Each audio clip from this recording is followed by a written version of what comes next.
Olá, que a paz do Senhor esteja com todos vocês hoje e sempre. No vídeo de hoje nós estaremos estudando sobre a transição do reinado do povo de Israel, de Davi, para seu filho Salomão. Essa transição é muito importante da gente notar porque ela tem uma peculiaridade, porque ela não foi uma transição pacífica, como se poderia imaginar. Afinal de contas, Davi havia finalmente dominado todo o reino de Israel e havia tornado a nação uma nação próspera. Havia enfrentado todas as oposições que poderia ter enfrentado e conseguiu ver várias vitórias contra os seus adversários, tanto filisteus quanto amonitas e outros povos que viviam na região.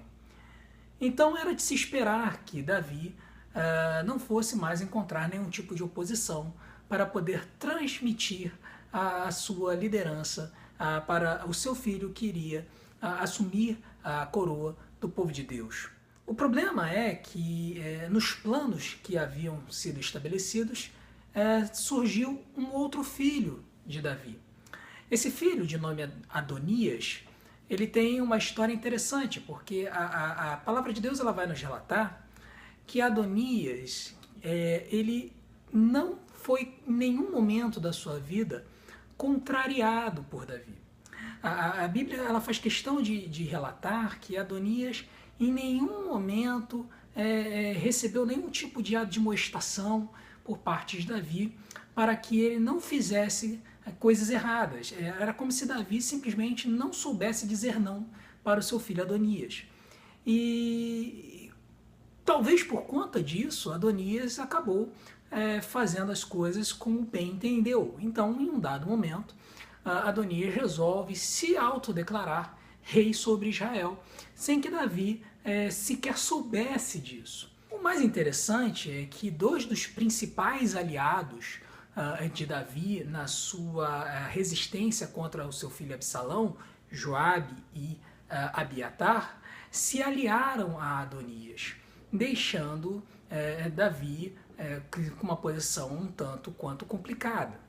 Entretanto, graças ao profeta Natã e a uma solicitação de Batseba, mãe de Salomão, os dois conseguiram comentar e falar para Davi o que estava acontecendo. Davi já era muito velho nessa época.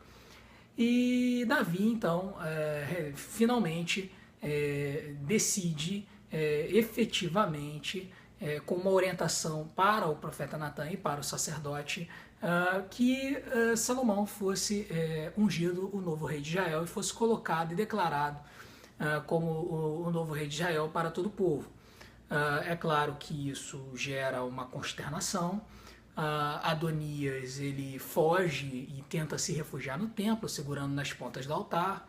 Em um primeiro momento, Salomão perdoa Adonias, mas depois, quando Adonias pede para que ele pudesse ter consigo a jovem sunamita, que no final da vida de Davi havia aquecido por conta dele já não conseguir mais se aquecer, Salomão entende que Adonias havia cometido um grave erro e resolve acabar com a vida dele. Assim como Adonias, que acabou pagando com a sua própria vida, a Bíblia vai nos relatar que Joabe também acabou pagando o preço por ter apoiado o irmão de Salomão para ser o novo rei de Israel. Assim como Abiatar, que acabou sendo expulso do sacerdócio e acabou sendo enviado para se refugiar em uma cidade longe de Jerusalém.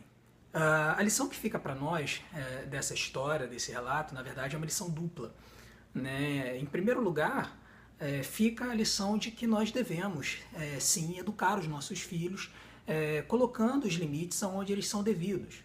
Não devemos tratar os nossos filhos como os reis e líderes das nossas vidas, obedecendo a tudo o que eles pedem, mas devemos colocar os limites aonde devem ser colocados para que eles possam também refletir sobre as decisões que estão tomando e, caso façamos o certo e os eduquemos nos caminhos do Senhor, eles também possam fazer esta avaliação de se os caminhos que eles estão seguindo são realmente caminhos que estão de acordo com a palavra do Senhor e a vontade dele. E, em segundo lugar, também devemos tomar muito cuidado com a forma como nós proferimos decisões nas nossas vidas. Muitas vezes, no ambiente de trabalho, ou quando a gente vai fazer algum trabalho em grupo, na faculdade, ou quando a gente vai fazer alguma atividade em casa, nós não tomamos todas as precauções para passar a informação da forma mais específica, mais correta e mais direta possível. Muitas vezes nós esperamos que os outros entendam o que a gente deseja que seja realizado e deixamos as coisas largadas ao bel prazer, sem dar o suporte e a orientação necessária para que aquela decisão seja tomada da melhor forma possível. Então a gente percebe que nesse caso específico, não só Davi errou ao não impor limites ao seu filho Adonias, como também postergou por demais a orientação, a sua liderança sobre aquele que deveria ser a pessoa que o sucederia à frente do povo de Israel.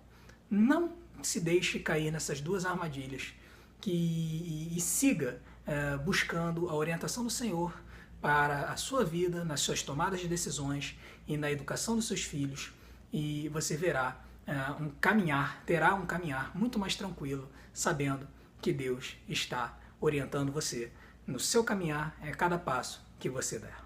Paz e graça, que Deus os abençoe.